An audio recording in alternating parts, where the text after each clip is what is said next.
Hi there, I'm Miss B. Hanley, and today I'm going to talk to you about my high school experience.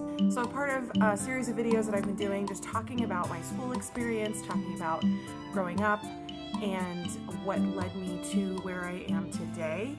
And the high school experience that I had was so unique, and honestly, even like during the program, especially getting out of the program, I credited that high school program with, shaping me into the person that I am today. So I wanted to talk a little bit about it. I mentioned that my middle school experience sucked, and I feel like most people would agree with me that high school is better.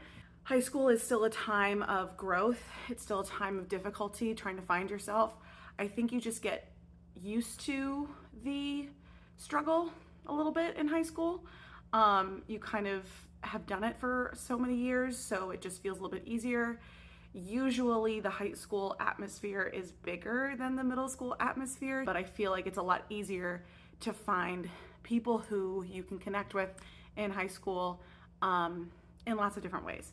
So the way that our town is set up, we have an option of school choice. I live in Florida. It's probably no secret by now. Florida is a school choice state where parents and students can basically choose where they want to go to school, even if they are not districted for that school or they don't like living as close to that school in their neighborhood. I did school choice through a program called a magnet program. Basically what it meant was that I auditioned for a arts program at the high school, and that allowed me to choose this high school as my high school of choice as part of the magnet program. The high school that I went to had several different arts programs. There was a dance program, there was a music program, there was a TV and film program, and there was an art program, and there was also a theater program, and I auditioned to be a part of the theater program. The summer, I mentioned in my last video about this topic that the summer before I went to high school, I took acting classes with an actor who had done theater and television. My parents and family had paid for me to take acting lessons with this guy, and I worked on a monologue for my audition. It was a Shakespearean monologue, and I think I was the only person who auditioned that day who had a Shakespearean monologue. I don't know how many other people might have done one for the entire program that year, but I will say it did introduce me to Shakespeare early, which made me have a appreciation for Shakespeare and Shakespearean theater a lot more growing up. So anyway, so I had prepared this monologue for about 6 or 7 months working with this actor. I ended up auditioning with about 10 or 11 other students, some of which I knew, some of which I didn't know from middle school and elementary school. And some people also did a song. I did not do a song. I was not much of a singer. I was not much of a vocalist at the time. I think if they had me sing, something like Happy Birthday or something, just to see what my vocal range was. And I did mention that I had done some chorus and choir in church before, so I was pretty familiar with singing. It wasn't anything completely new to me, but it just wasn't my forte. It was my talent. And this audition consisted of 3 parts. We had like a group audition at first where all of the kids who were auditioning that day got together, and they worked on we did like an improv game where the auditioners had us play out a scene and see what our instincts were, which was really kind of fun. I knew somebody in the group, but I didn't know the other people, so it was kind of interesting to get to see other people and how they react to kind of being told, act, make something up. And then the second part of the audition was individual. We went into a small audition room where we performed our monologue and our song, and the part of my audition that I remember is that once I performed my monologue, the auditioner, the teacher, he gave me like some direction for my monologue. He's like, okay, now I want you to run around the stage and act like someone's chasing you or whatever. And so I assume that was to see how well I could take direction.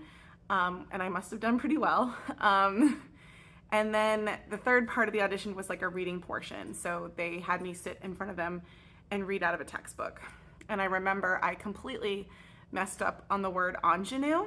I had never seen that word before in my entire life. I've never seen it written out. And I don't think I've ever heard the word before at that point. So it was completely new to me, and I had gotten through the entire paragraph, and then I hit that word, and I was like, I was so scared. So scared to like mispronounce it. I ended up mispronouncing it, but they were really lighthearted about it. They weren't really angry or anything about it. And I think I was the last person to audition that day, because at the end of my audition, they said, well, since you're the last one, we'll tell you now. You got in. And they called everybody back individually to tell them whether they got in or not. Ended up being that I was the only one who had been accepted into the program that day. There were other days where people auditioned. I was super happy. So when I got in to the program, it basically meant that half of my day in high school was spent in this theater program, and the other half of my day was spent in normal education classes. So my electives were basically theater. I don't think I had any other electives. I did take PE online, which you could do in high school, which was basically just a physical education course, learning about the body, learning about fitness and health and all that kind of stuff. But all of my electives were theater electives. And so aside from my normal general education courses like math, science, social studies, and English, I had theater electives, which changed throughout the week, throughout the day. We had acting classes, we had dance classes, and we had music lessons, vocal lessons, that were taught by 3 different teachers. And I think in high school, when I started in 9th grade, we had something known as a block schedule, which basically meant that we were in one class for 90 minutes, an hour and a half about, and 4 days, four times a day. Like there was 4 classes in a day, and we had an hour and a half for each class. And then at the semester, we switched to a different set of 4 classes. I don't know, it was kind of nice to be able to switch at the halfway point in the semester, to like have a change in schedule when you came back from winter break. Of course, my acting classes, my teachers stayed the same in theater. I saw them the entire year, but the classes themselves changed. And the way that the program was run was very separate from the rest of the school. Originally, when I went there, it's different now because they've renovated and they've done some construction on campus. But originally, when I went to the school, there was a road that separated half of the campus. So one side of the campus was the theater, where I went to go have classes for my electives, and the other side of the campus was like the normal general population. And it did feel like we were very separate from the rest of the school. Had a very different experience than the rest of the students at the high school. And I think even different than the other arts programs as well. Ours was really special. It felt that way. People talked about it that way, right? We felt like our own school separated from the rest of the school. Even the music department, even the arts and film department were kind of separate. I mean, we knew people in those arts programs. We were friends with people in those arts programs because there was some kind of intermingling, obviously, but it wasn't as tight-knit or close as it was in the theater program. So my freshman year was the most interesting, the most fun. It really just changed my whole experience about school. I was excited to go to school, mainly because half of my day was spent doing something that I really enjoyed doing, and I got to do some new things like every day. And the freshman class that I was with in the theater program was the largest class that this program had ever taken in. And it showed. It definitely showed. Our class was huge. We were like 42 freshmen in the classes. And so I think they ended up splitting us into two groups and we rotated throughout the week. It was fun. It was just, that's the best thing I can describe about it. I mean, I remember my general education courses. I remember math. I remember English. I remember science. I remember social studies. But the main focus of my day was theater. The other interesting thing about this program is that they had 4 productions a year. They did 2 musicals. They did a fall contemporary musical, and then they did a spring classical musical, you could say, or an older musical. And then they did 2 straight plays, one in the fall, one in the spring. When I first arrived, they did like a straight play and then they did a Shakespearean play, which is really cool because there was a teacher there who was very focused on Shakespeare. Like, she was a Shakespearean actress and she knew Shakespeare really well. And so we did like a couple Shakespeare plays while she was there, which was honestly really fun. And then when she left, they just did 2 straight plays. And usually it was like a straight play and then like I want to say avant-garde, if that word means anything to you, but like just like a different foreign straight play, just to kind of give it some variety. And we had to audition for these productions. It was a required part of the program, and we didn't all get in. I didn't get into my first production until I was a junior, and I did, despite not getting in as a cast member, I did do crew work for productions backstage. Props, costumes, lighting, sound. I wasn't really into the lighting and sound, but I did do props and costumes for a few of the productions in my freshman and sophomore year, which was also fun because it felt like I was a part of the musical, or part of the production. It was still learning. It was still a learning experience for me because there were a lot of people there who had a lot more experience than I did when I first started. There were people who were doing outside theater. There were people who were doing theater in middle school, like who had lots and lots and lots of credits to their name when it came to performing. So it made sense that I had to kind of like learn the ropes first. And then on top of that, each class had their own like recital. So there was always a freshman, a sophomore, a junior, and a senior recital. Sometimes they did 2 a year, one in the fall, one in the spring, but there was always something that the classes got to perform. It was a very performance-based program. They did have a technical theater program within the theater program, but you had to like choose that track. And I chose the performance track instead of the technical theater track. And that was, and their classes were completely different than ours. Some of them did take dance, some of them did take vocal lessons, but most of it was classes with the technical theater teacher who taught them how to workshop, like did, machinery and how to cut things and how to build things, how to design things. I was still somewhat shy as a freshman, and this program really helped me learn to come out of my shell, to accept myself, to not be afraid to be on stage alone, to step out and be a better version of myself.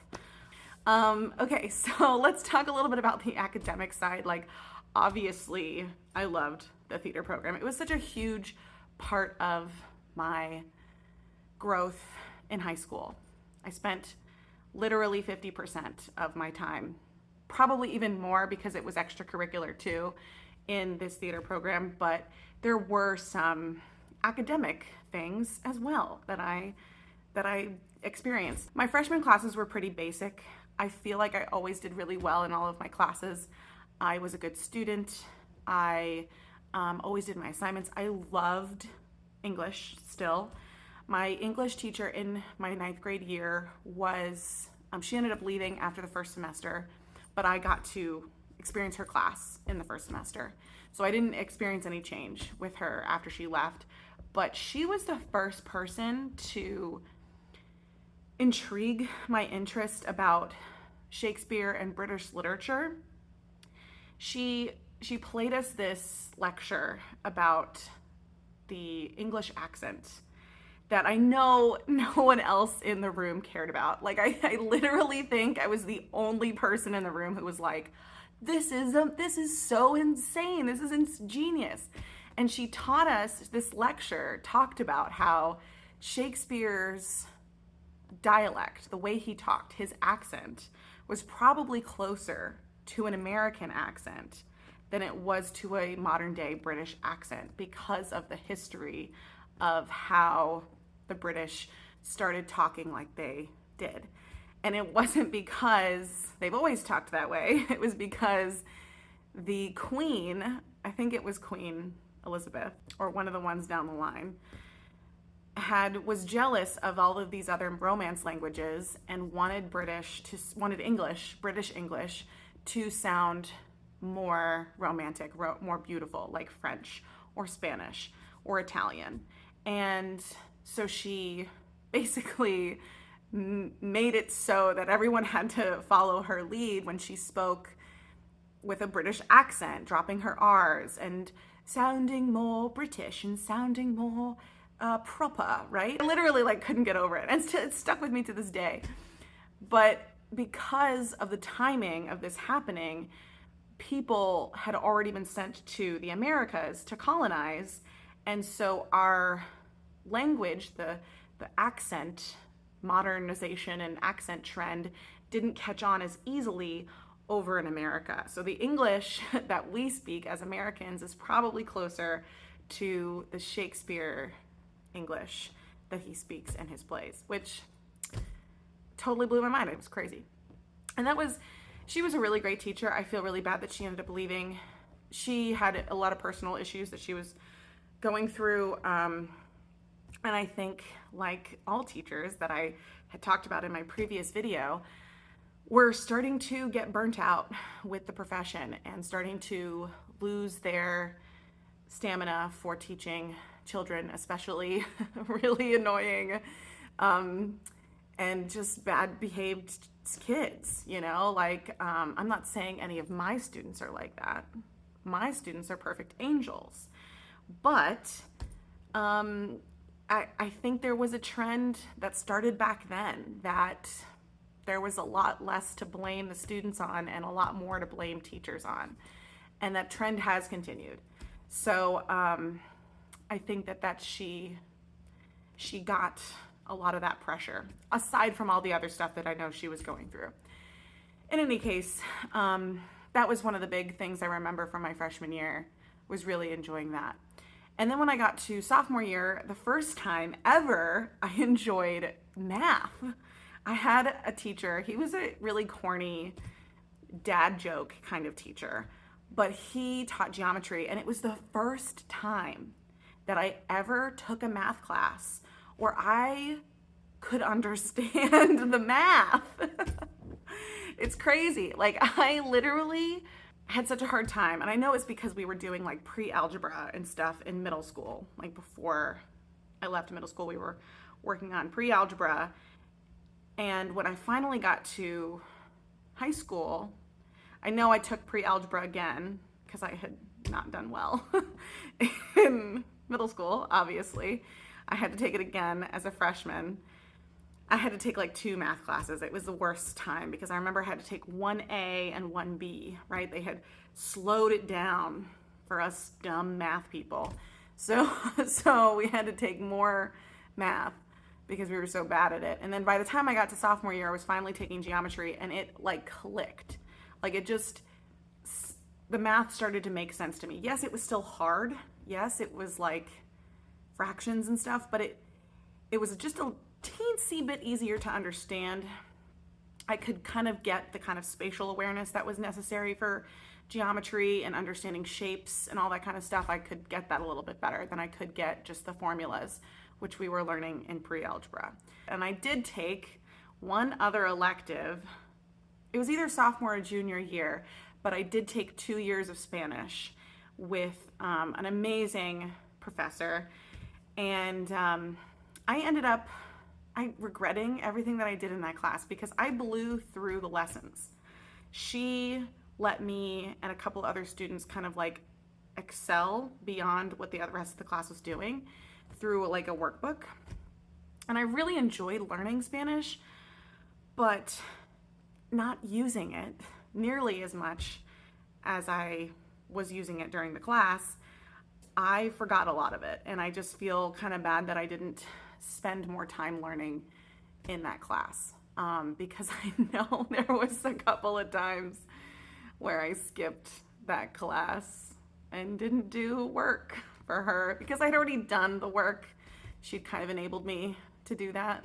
In my sophomore year, I did have another really amazing English teacher.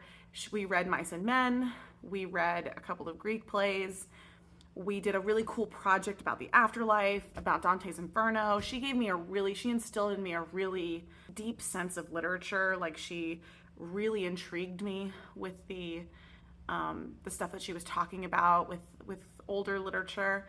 And so it was a very intriguing class, and she was a very intriguing teacher. She kind of really instilled this love of literature within us. I think it was also because we had a lot of theater kids in that class, and she really seemed to like us, get along with us, because we had already had this, knowledge and education about Greek plays and Shakespeare. So she really played into that and gave us a little bit more of a broader education about American literature and other older forms of literature, poetry, and that kind of thing, which is fantastic. My junior year of high school, I started taking AP classes. No, I was still in honors classes. I didn't take AP classes until I was a senior in high school. But as a junior, I was still taking honors classes. I was really in love with English literature, and I've got two different stories to tell about my junior year. So the first one is about English. We ended up reading The Great Gatsby I'm pretty sure it was my junior year of high school. We read The Great Gatsby, and I had this teacher who was very much a disciplinarian. She was very strict. And I think at this point, I can't remember if we had switched schedules yet, because at one point in my high school years, we changed from half and half. Like, one semester was one 4-set and the other semester was another 4-set of classes.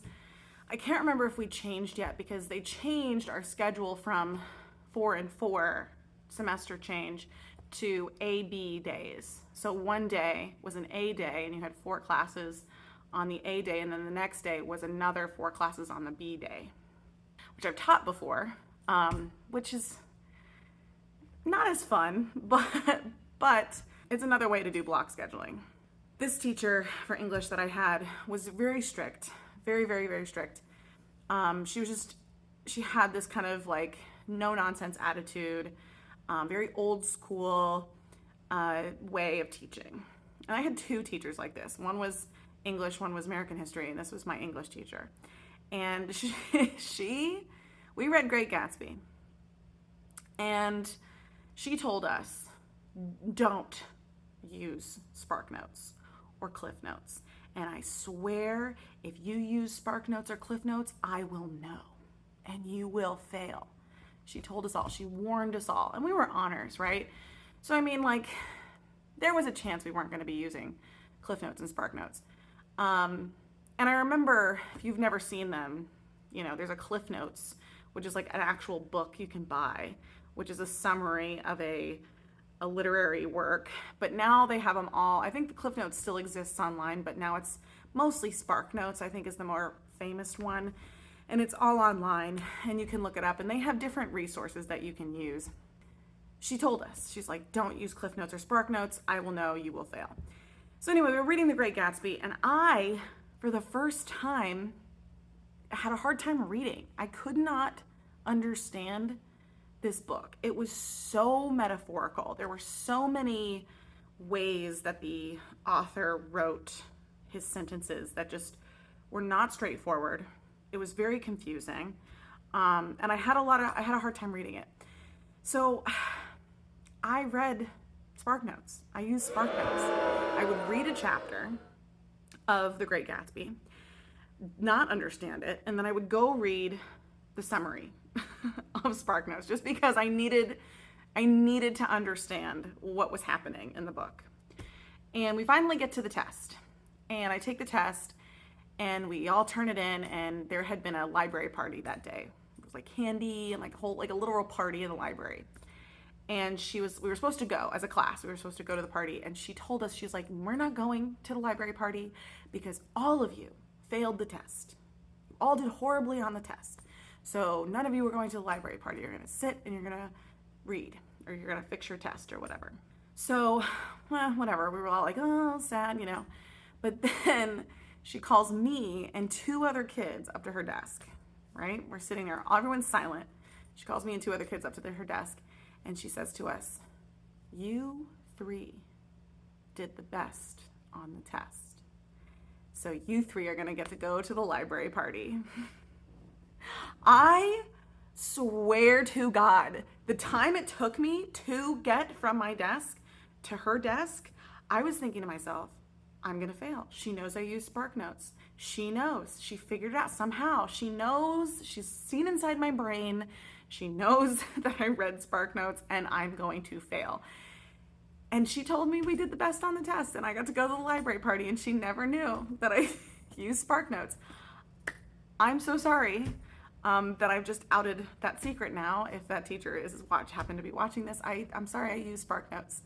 But I did end up enjoying the library party, and I also did the best on the test. So just saying, you know, maybe it wasn't that bad.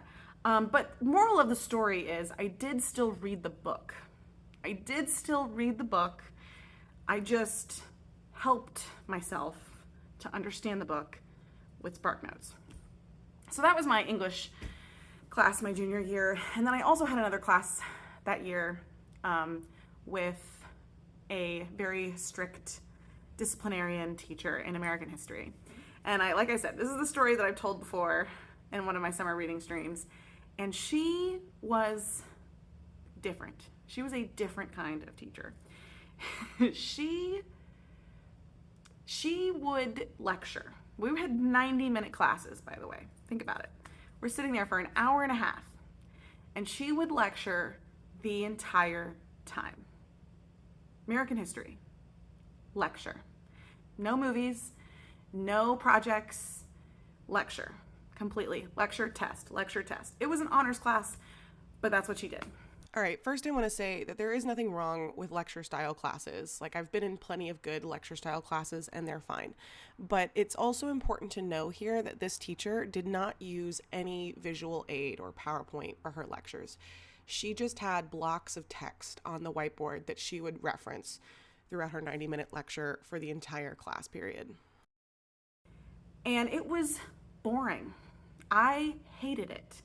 And for a very long time afterward, I hated American history. I hated talking about the Civil War. It was boring. It was so boring. I know that everybody in that class felt the same way. And so what I would do, because I was a literary snob, because I loved reading so much, I read during her class. I would sit there with a book on my desk, and I would tune her out, and I would read. And I'd be reading, you know, I was pretty much a literary snob back then. I was reading like Pride and Prejudice. I had a friend who was reading Dante's Inferno, you know. And my friend who was in the class, who was reading Dante's Inferno, she got into trouble one day, right? She was sitting in reading class doing the exact same thing I was doing, reading Dante's Inferno. And she got called out. She was like, no reading. You're taking notes. You're taking notes for this class. And so she was like, okay, like shut her book and put it away. And I like put my book under the table. I like hid my book under the table. I was like, okay. And then the next day, literally the next day, this is how I knew she played favorites. Because the next day I walk into her class and she says to me, oh, Brenna, I saw you reading Pride and Prejudice by Jane Austen. So I went to the library and I got a Jane Austen book for you.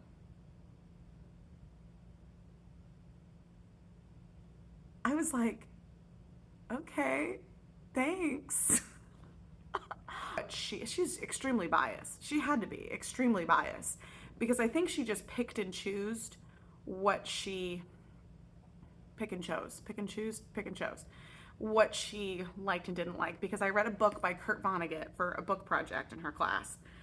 And she took off marks because she didn't understand the meaning of the book,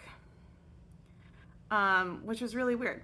The best part of her class, though, the best story, was one day when she's lecturing. It was a normal day. And there was this kid in the class. We'll call him Jay. We'll call him Jay. And he was not a troublemaker. He wasn't in the same program as me. I think he was a normal general population student. He was a good student, though. He was in honors and AP classes. Like, he was one of the smart kids at the school. And anyway, so he was in the class, and our teacher didn't like him. She straight up just did not like him. And he knew it. He knew that she didn't like him. So we're sitting in class one day, and she's lecturing. And I'm reading my book, as usual. And I look up at one point, and I look across the classroom, and all of the heads in the classroom are down. Literally everyone. Everyone's like that. Everyone is dead asleep. It was a morning class, so yeah, it sure made sense. Like a bunch of 17-year-olds who barely had enough coffee because we couldn't bring it to school were dead listening to this lady's lecture. Everybody was asleep. Like, everybody's head was down, except for Jay's. Jay's head was up. Jay was sitting at the front of the class, hands literally like this on his desk, riveted, just soaking up every word that this teacher was saying, just completely, like, so interested, right? He was the only one. He was the only one in the class that looked like that. And I saw this and I was like, wow. Like, and I just was like I laughed to myself maybe. And maybe that was it. Maybe that was the fact that I had noticed that he was doing this. I don't know. Maybe I was the catalyst. Or maybe I'm thinking too much of myself. But anyway, he was the only one in the class paying attention to her. And in the middle of her lecture, she turns on him and she's like, Jay, what are you doing? What are you doing, Jay? And he's like, I'm listening to your lecture. And she's like, no, you're not. You're not listening. You're mocking me. Go to the back of the classroom. And at this point, I think everyone's like, look it up. Because it's like tense in the room. The tension has just like shot up to like 1,000,000. Okay? And Jay's like, okay. And he gets up. And he kind of like, he like shrugs, right? He's like, like scoffs maybe a little bit. Because he's like, he was legitimately the only person in the room listening to her. And he gets up and he walks to the back. He grabs his stuff and walks to the back of the classroom. And by the time he gets to the back seat, she's like watching him, right? Angrily watching him. She says, you know what? You're making fun of me. Go to the office. Get out. Get out of my classroom. And he's like, what? Like, what do you mean? You want me to get out? She's like, yeah, get out. And she yells him out of the room, and he leaves. And she goes back to lecturing. And I don't know if anybody else realized what happened because it was the most wild experience I had ever had in a classroom before. Because I had never seen a teacher act so vindictive. I mean, at this point, it was proven to me beyond a shadow of a doubt that she had it out for him. There's no possible way that she legitimately thought that he was making fun of her. Maybe she thought it was normal that every kid should have their head down while listening to her lecture. But he was the only one listening. And I think he was the only one who did listen to her lecture. I don't know what his grade was in that class, but I don't know if she gave him a good grade. But I feel really bad for Jay. And I hope that I've never done that to a student. I think that there are times when I've misinterpreted what a student has said or done or laughed at. But I think that in those moments, it's never been like that obvious of what is happening in the classroom. So yeah, my senior year was awesome. This is where we get into some of the bad behavior that I did as a kid. My senior year was the first time that I ever skipped school, legitimately. And when I mean skip school, I mean like told my parents I was going to school and then didn't go. I had a car by that point. I was driving myself, and I had 2 AP classes in the morning. And by the time December rolled around, I had been accepted to quite a few colleges. So I was pretty confident in my future.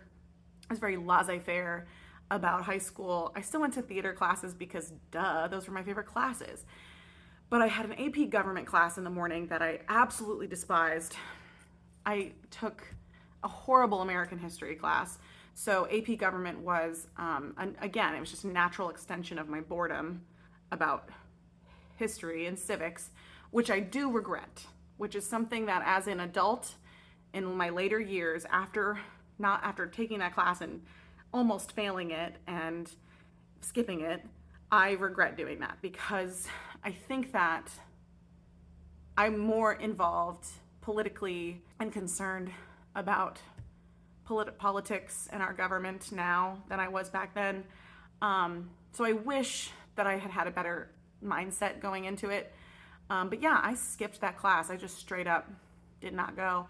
And I would to Panera instead. There was a Panera nearby the school, and I would go hang out there and drink coffee and eat bagels with my friends. And then I would come back to school and enjoy the rest of my afternoon in my theater classes. And it wasn't until I got a progress report, my mom actually got a progress report of my grades, that I had to stop doing this bad behavior because my mom, and she kept it for like a long time. She like folded it up and kept it. And I ended up finding it in her closet and framing it actually. But I remember her telling me off. She's like, "You're going to fix this. You're going to fix these grades. And I'm not going to tell your dad, but you're going to fix this." And I ended up fixing it. I passed AP Gov with a C. But I had a D in AP Literature because I also was skipping that class as well. But AP Literature was another thing. We had a teacher who was a brand new teacher who had never taught at a high school before. He was about 4 years older than us.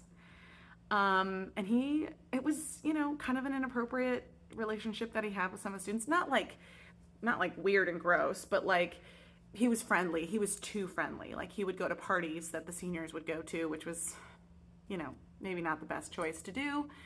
But I felt like I could have taught the class. It was one of those things where the students in the class ended up like teaching the class more than he did, which is, he was a first year teacher. I get it, but it was just kind of disappointing because I loved literature so much. And of course, by then I had started to be cast in musicals and productions, so I had a little bit more responsibility. Those were probably the best years of high school was my junior and senior year because I felt like I was at the pinnacle of the program. I was somebody people looked up to. I had all these responsibilities. I had freedom. I had my own car. I could drive places, and like a lot less parental oversight. I didn't do anything too bad until after I graduated. Okay. After I graduated, but still, it was a great moment. It was like a taste of adulthood, but it was incredibly bittersweet to be leaving the program as a senior. And I remember our senior recital was the longest that there had ever been because there were so many of us. Some people had dropped out over the years of the program. Because as a part of the program, they did have you like re-audition like every year. And some people made it, some people didn't, some people decided to leave. But we were still the largest class. We had the longest recital. And by the end of the recital, everybody was just choking up. Everyone was crying. It was just, it was, we were all excited to be going off into our college lives, but it was also extremely, extremely like heartbreaking to have to leave this program that was important to so many of us and had shaped so many of us and had created so much positive things for us. And it was great to be able to go back to my 10-year reunion and feel that feeling again.